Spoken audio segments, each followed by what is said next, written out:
¿Te gustaría participar en las reuniones semanales? ¿Y poder conocer más acerca de Dios?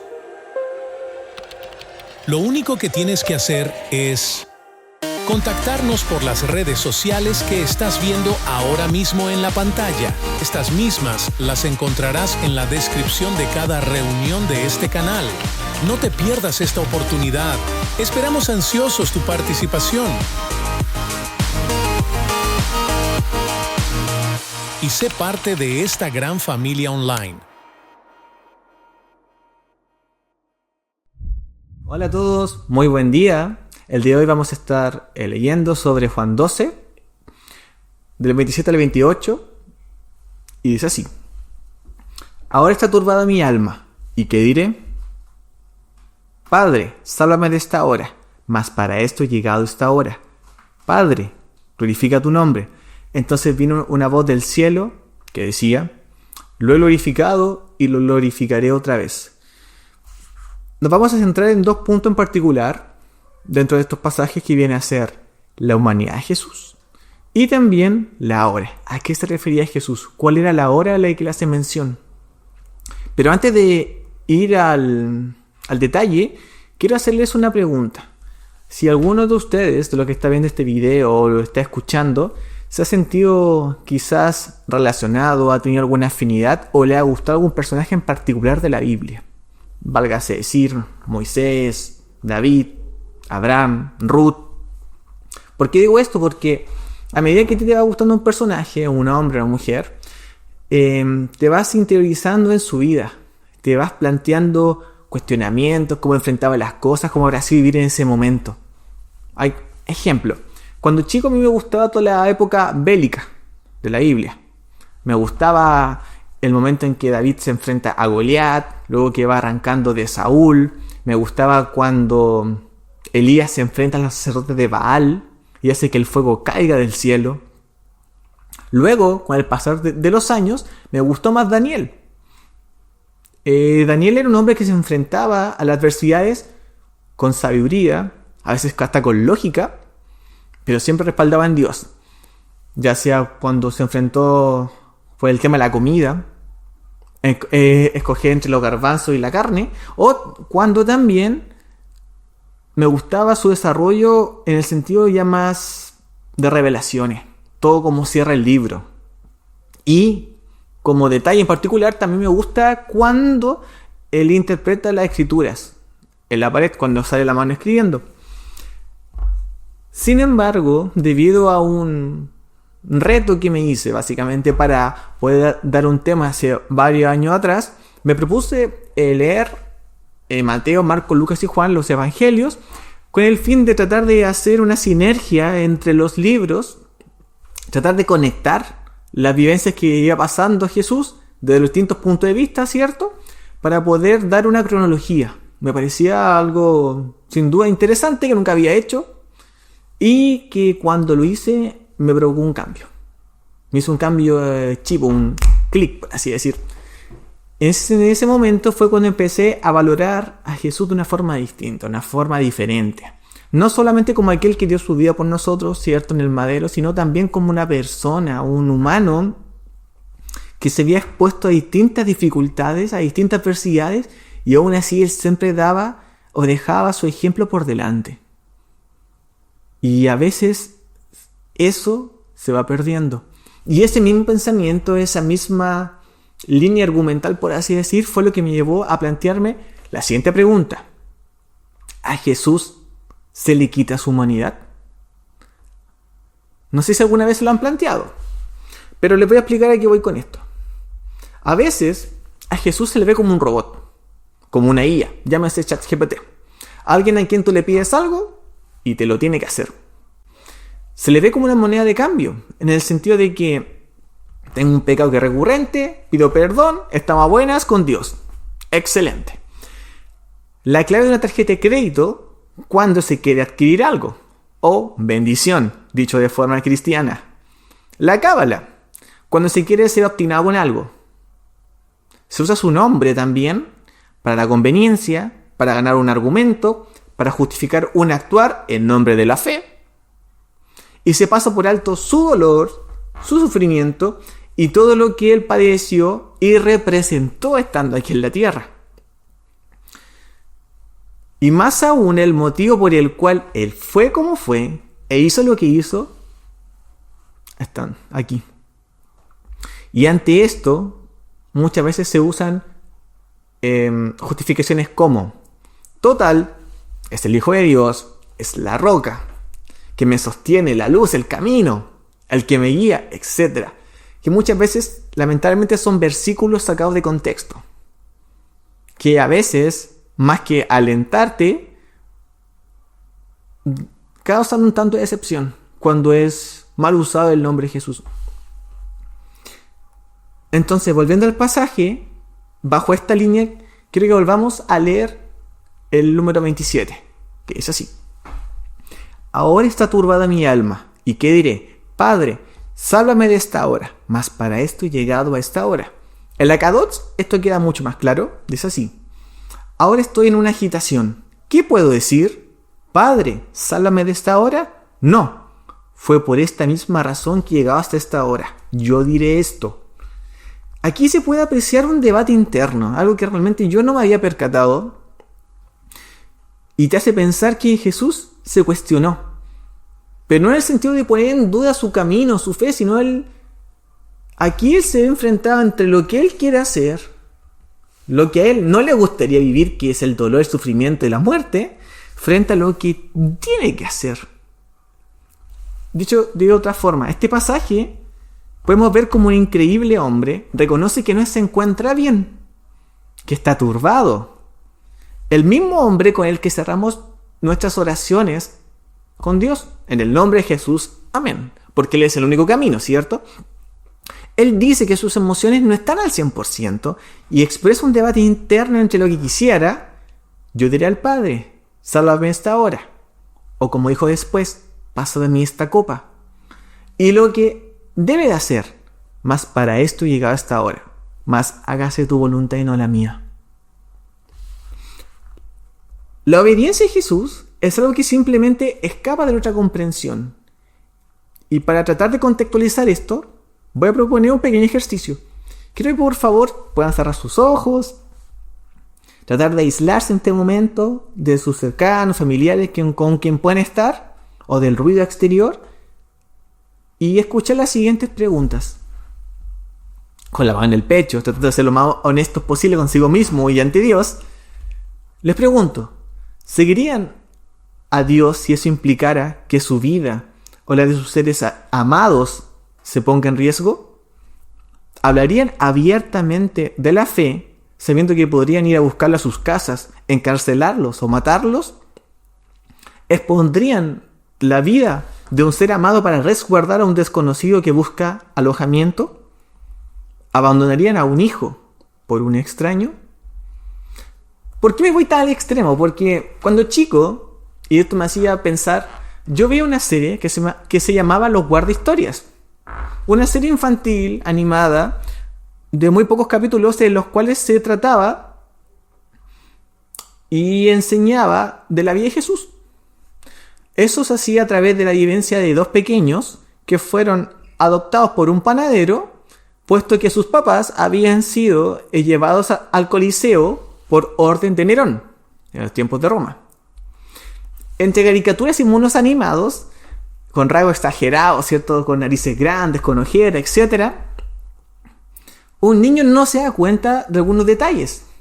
Pero si prestas un poco de atención, te das cuenta que estás presenciando un tiempo de persecución o aflicción de una casa salvaje de creyentes y tiempos turbios que se vieron posterior a Jesús. Pero a pesar de eso, seguían manteniendo en la fe. De hecho, se muestra en la introducción del video que el panadero los lleva en la noche, se esconden dentro de una especie de cueva, por así decirlo, un subterráneo, prenden luces, a la luz de las velas, enseñan a Jesús, enseñan la palabra. Nerón fue un emperador romano que tenía por hobby hacer velas humanas para sus cenas. Y muchas veces estas velas eran creyentes. Las velas humanas eran unos postes que ponían, ¿cierto? Puede ser piedra, Y en la cima de estos postes habían personas amarradas con cera y les prendían fuego. Eso era su entretención. Eso era su iluminación. Ante la luz de la noche, la luz de las estrellas. Gente quemada, seguramente gritando. Eso era el emperador Nerón y a lo que muchos cristianos se vieron enfrentados en esos tiempos posteriores a Jesús. Entonces, si te pones tú a pensar, un panadero adopta a 2 niños que probablemente quedaron huérfanos, porque realmente ¿cuántas personas salían vivas del Coliseo?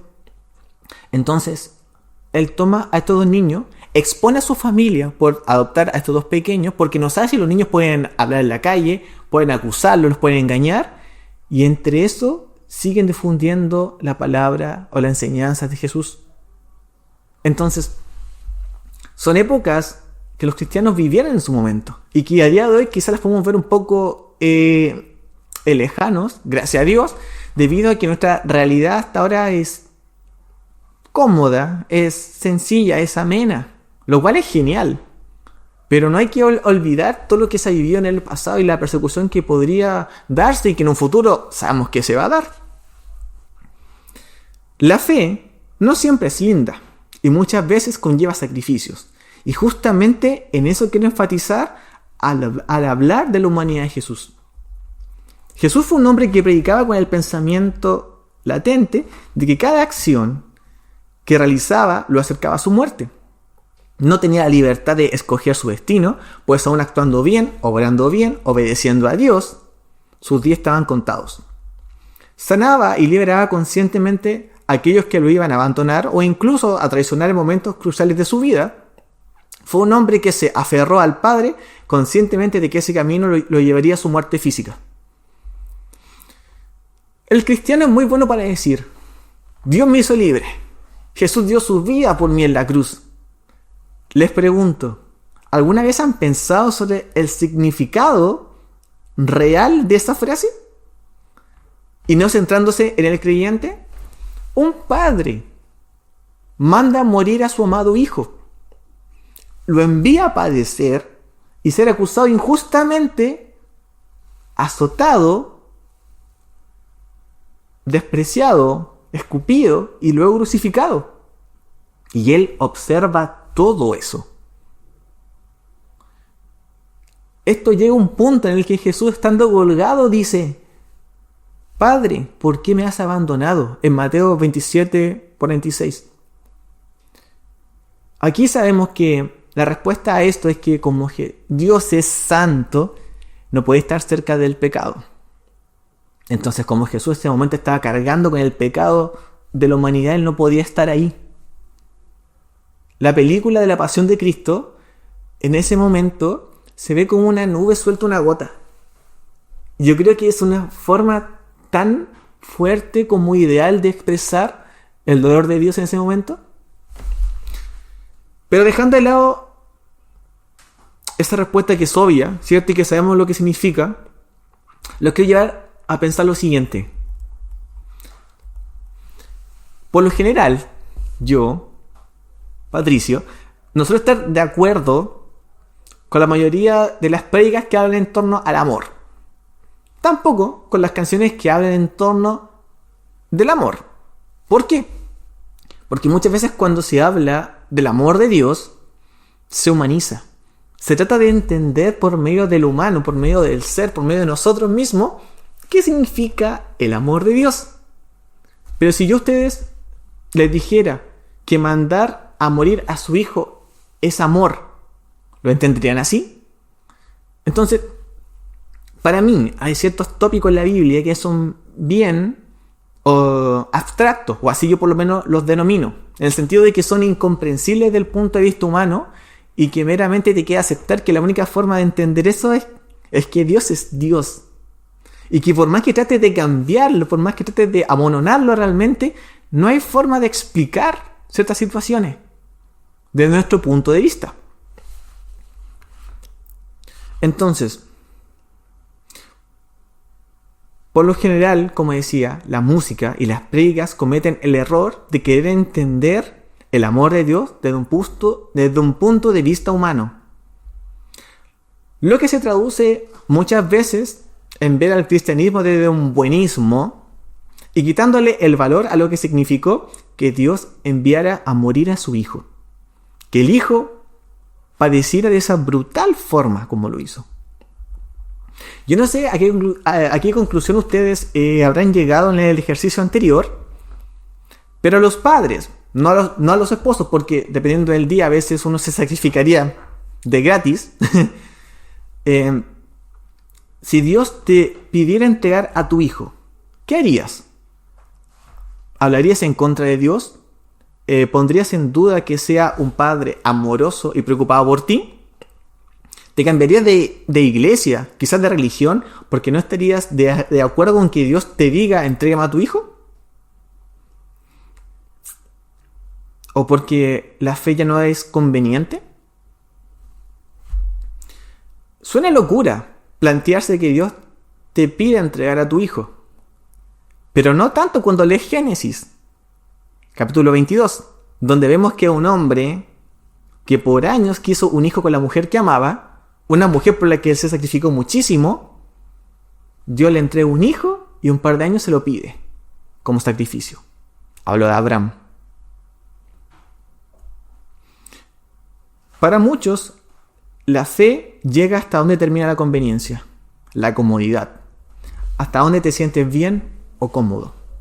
Sin embargo, volviendo al maestro, Jesús puso su misión por sobre su vida a pesar de las consecuencias.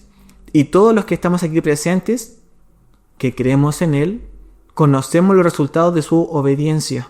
Gracias a Él es que tenemos acceso a Dios, porque Él obedeció al Padre hasta el último aliento de vida.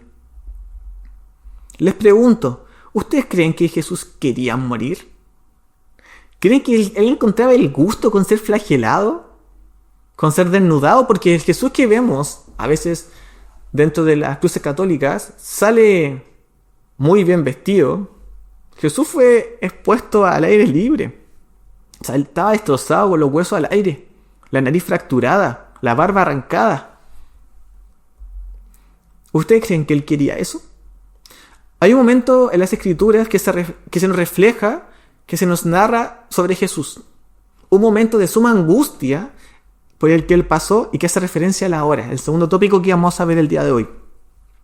Este se encuentra en Marcos 14 del 32 al 42, también se encuentra en Lucas del 39 al 46, o el que vamos a usar el día de hoy en Mateo 26 del 36 al 56.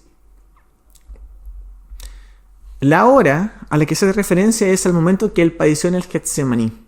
Getsemaní en arameo significa prensa de aceite. Era un jardín que quedaba en los alrededores de Jerusalén, a los pies del Monte de los Olivos. Para llegar a este jardín se podía salir por la puerta dorada, también conocida como la puerta de la misericordia, puerta del este y puerta de Susa, atravesando el valle del Cedrón. Entonces vamos a leer Mateo del 26, del 36 al 56, pero haremos una pequeña pausa en el 51. Dice así: Entonces llegó Jesús con ellos a un lugar que se llamaba Getsemaní, y dijo a sus discípulos: Sentaos aquí, entre tanto que voy y oro. Y tomando a Pedro y a los dos hijos de Zebedeo, o sea, Juan y Santiago, comenzó a entristecerse y a angustiarse en gran manera. Entonces Jesús les dijo: Mi alma está muy triste, hasta la muerte. Quedaos aquí y velad conmigo.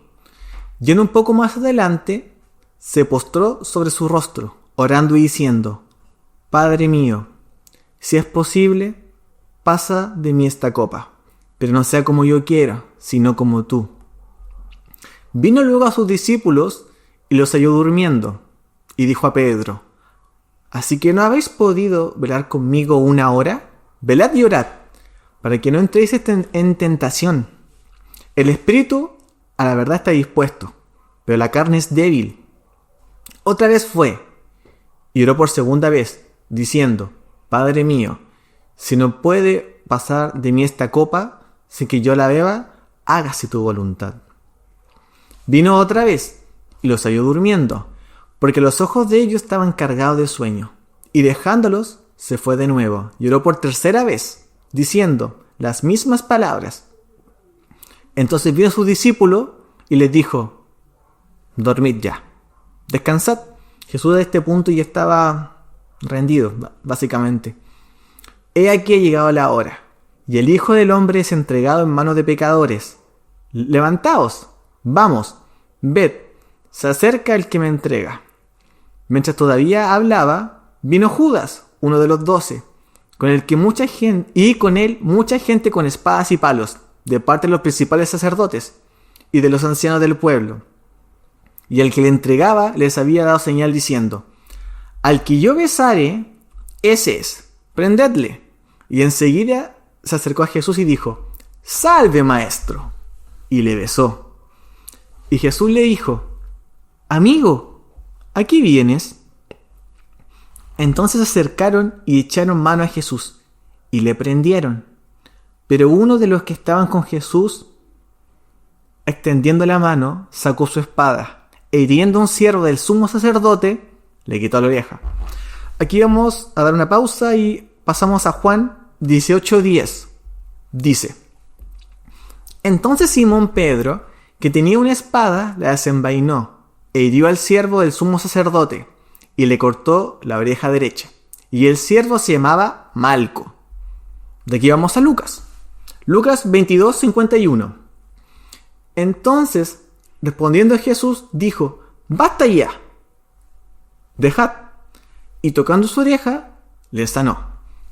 Volvemos a Mateo 26:52. Entonces Jesús le dijo: vuelve tu espada a su lugar, porque todos los que toman espada, a espada perecerán. ¿Acaso piensas que no puedo ahora orar a mi Padre y que Él no me daría más de 12 legiones de ángeles? Pero ¿cómo entonces se cumplirán las escrituras de que es necesario que así se haga? En aquella hora, dijo Jesús a la gente: como contra un ladrón habéis salido con espadas y con palos para prenderme. Cada día me sentaba con vosotros enseñando en el templo, y no me prendisteis. Mas todo esto sucede para que se cumpla las escrituras de los profetas. Entonces todos los discípulos, dejándole, huyeron.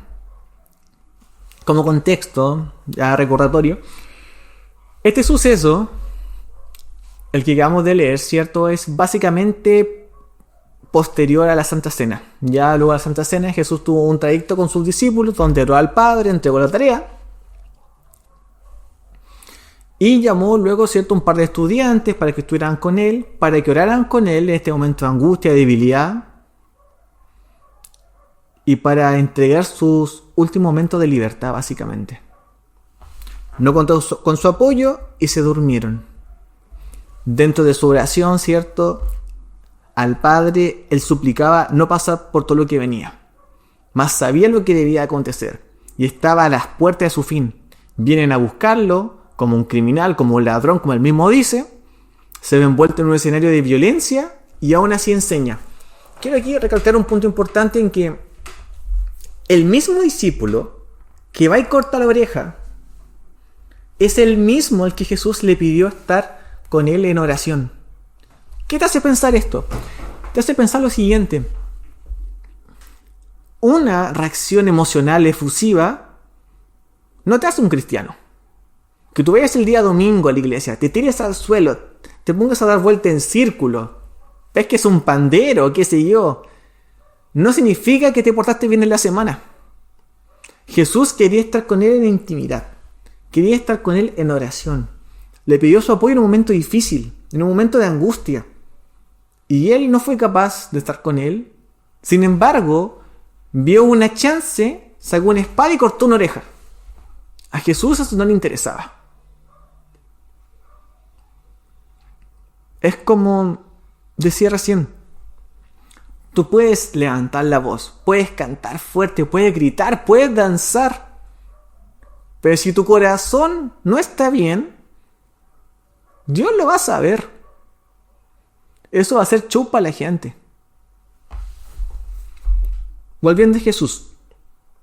Si Jesús ya estaba turbado, agitado por lo que venía, imaginen lo fuerte que era su voluntad o lo firme que era en Dios para afrontar esto, de una forma tan sabia, sabiendo, estando consciente, que esto solamente era el comienzo de lo que venía. Poco después de esto le fractura la nariz con un golpe. Tras repasar esto e investigar un poco en torno al lugar, hay algo que me molesta. Y tengo que decirlo, y lo dije en su momento cuando di este tema en el domingo presencial. Y es que lamentablemente nuestra realidad humana sale a flote. ¿A qué voy con esto? En la actualidad, este lugar es decepcionante. ¿En qué sentido? Lo explico. La Puerta Dorada, Puerta de la Misericordia, ¿cierto? Puerta del Este y Puerta de Susa, está cerrada. Fue sellada por el sultán Solimán el Magnífico, quien ordenó cerrarla con cemento en el 1540-1541. Y esta permanece cerrada al día de hoy porque se dice que está a espera de que el Mesías la abra de forma milagrosa. Esto te recuerda una vez más que Jesús no fue reconocido por su pueblo, que todo lo que hizo, que todo lo que predicó, que todos los milagros que él realizó no fueron reconocidos por su pueblo, no por todos por lo menos. Pero lamentablemente es que así debía pasar, estaba escrito. Además de ello, en torno a la puerta se pusieron lápidas musulmanes. Está rodeada, no sé si se pueden poner fotos mientras yo digo esto, pero está rodeada de tumbas por todos lados. Les recuerdo que los musulmanes vienen o provienen de Ismael, el hijo de Abraham, lo cual es un dato curioso. Antes de Isaac vino un hijo llamado Ismael, que no fue un hijo concebido en las mejores circunstancias. Debido a eso, este pueblo siempre estuvo en su contra. Y es curioso cómo justamente las lápidas, lo que forma el cementerio, por la puerta por la que Jesús atravesó y la misma puerta que se espera que sea abierta por el Mesías, hayan ahí tumbas. Por último,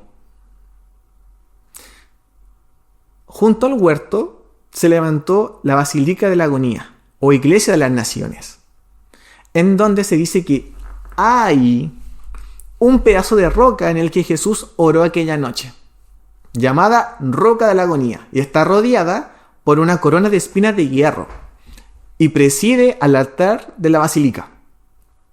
Si se pueden ver imágenes, van a ver que es un lugar que realmente hasta da escalofrío entrar.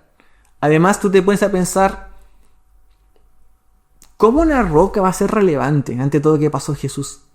Un pedazo de piedra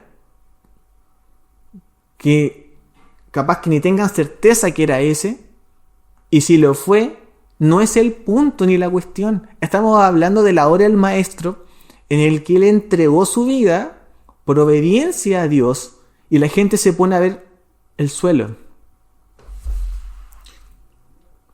¿Cómo un momento tan importante, tan crucial en la vida de Jesús actualmente se encuentra así?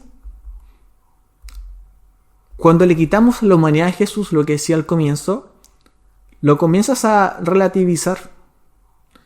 Ponemos nuestros caprichos o necesidades por sobre lo que él hizo. Lo importante fue su entrega al Padre. Sin él no tendríamos acceso a Dios. Dios nos toma en cuenta solamente porque él está en medio. Por esto siempre es importante trabajar en nosotros, instruirnos en la palabra para que la ignorancia, la autosuficiencia, la terquedad, ego, etc. no nos lleve a mancillar las bases de nuestra fe.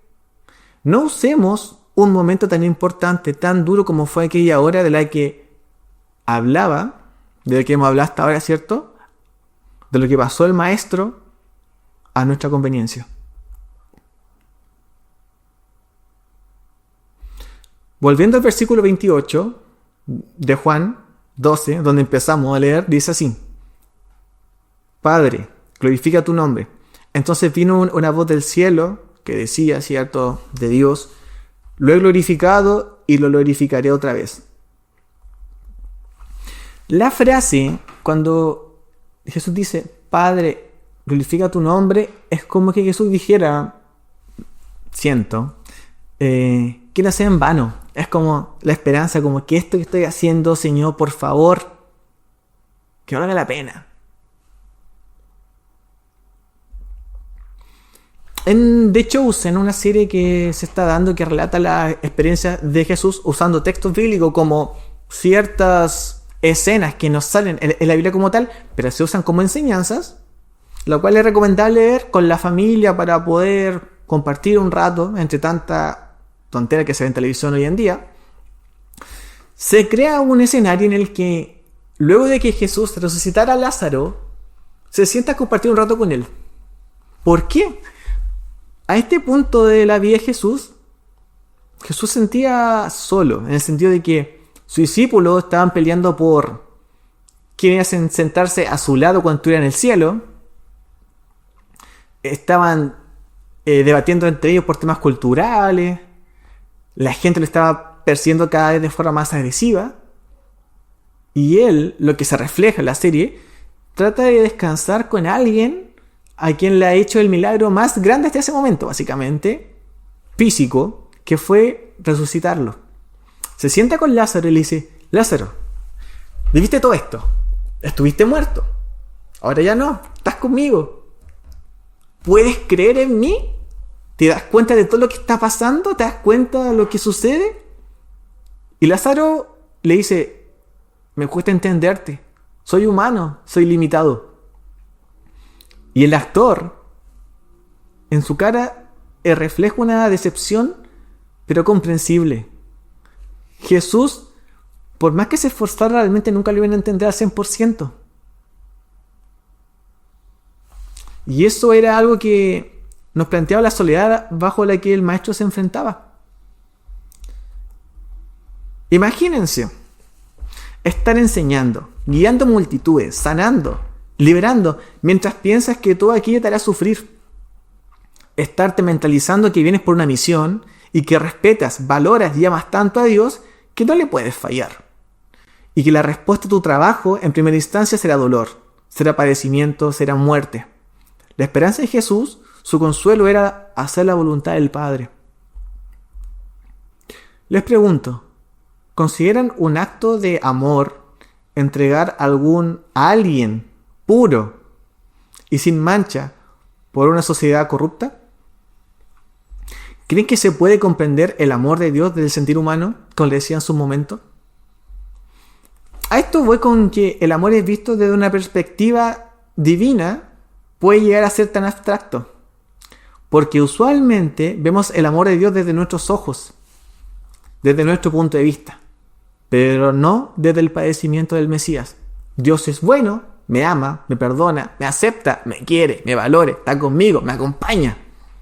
Es casi todo lo que se predica, casi todo lo que se canta.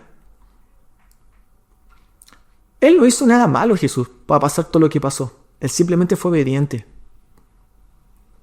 Hablando con mi papá, hace un par de semanas, él, a lo que yo denomino abstracto como término, o sea, mi forma de interpretar, él lo denomina como justo. Dios es justo, dice.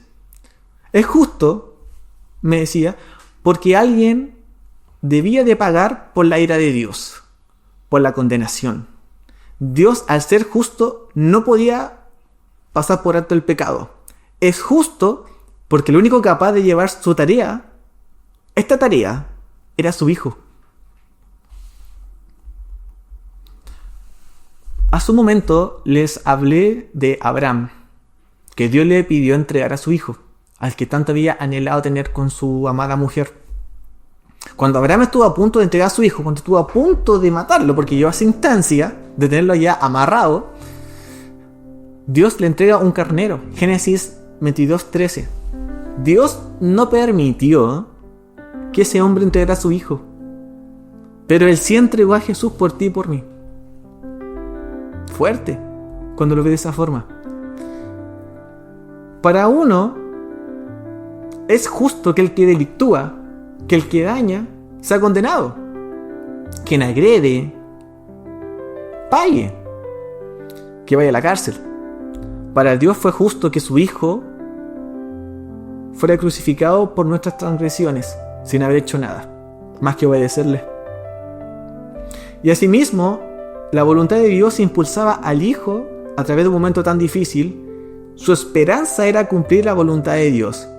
A ese punto llegaba su unión, su conexión. La oración, la súplica de Jesús en aquel huerto del Getsemaní era pasar de él la copa, pero que no se hiciera su voluntad, sino la del Padre. Y como sabemos, así lo hizo, haciendo de intermediario y otorgándonos el regalo inmerecido de poder llegar al cielo. Nosotros, siendo humanos defectuosos, no tenemos forma de llegar a Dios sino por medio de su Hijo, cuando la Escritura dice que fuimos comprados a precio de sangre. Quiero pedirles encarecidamente que nos planteemos, ¿estamos haciendo valer el padecimiento del Mesías? Vimos su humanidad, vimos lo que Él sufrió, cómo la pasó, que a Él le costó, no es fácil, no fue fácil. Él iba a su muerte haciendo todo bien, pero lo hizo por obediencia al Padre. Hay muchas personas que les cuesta ir a la iglesia una vez a la semana. Él dio todo hasta el fin para hacer la voluntad de Dios. Les pido que por favor ya reflexionemos sobre la vida de Jesús. Los invito, léanse Mateo, Marcos, Lucas y Juan y lean sobre Jesús, cómo Él era, cómo actuaba, las enseñanzas. A veces nos contentamos con escucharlo, con escuchar la palabra de Dios el día domingo y estamos bien con eso. Pero es bueno sentarte a leer y que Dios mismo te vaya revelando por medio del Espíritu Santo qué hay detrás de cada línea. Y eso te va a cambiar la forma de pensar, la forma de ver las cosas. Así que eso fue el mensaje de hoy. Que tengan un bendecido domingo. Hasta luego.